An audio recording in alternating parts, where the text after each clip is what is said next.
আমাদের কিছু কিছু সমাজে মেয়ের জন্ম হওয়ার পরপরই আশপাশের মানুষগুলোর চেহারাগুলো কেমন জানি হয়ে যায়। যদি বলি মেয়ে হয়েছে, তাহলে তাদের মুখে যেন মনে হয় কালি মেখে দিয়েছে।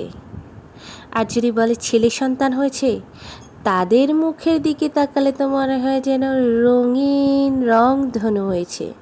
আসল কথা হচ্ছে, আমাদের চিন্তা ভাবনাগুলো একদম বদলাতে হবে। কারণ আমাদের এই খারাপ চিন্তা ভাবনাগুলো মেয়ে হলে ভালো না, ছেলে হলে ভালো।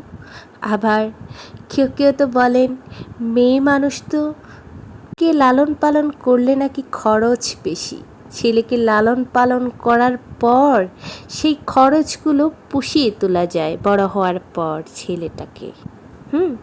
এই চিন্তাভাবনাগুলো না বদলাই ফেলুন। আজকাল এখন চিন্তাভাবনা করুন যে আপনার মেয়েকেও আপনি ডাক্তার বানাবেন, ইঞ্জিনিয়ার বানাতে পারবেন। আপনার মেয়েকে ইচ্ছে করলে আপনি সব কিছু বানাতে পারবেন।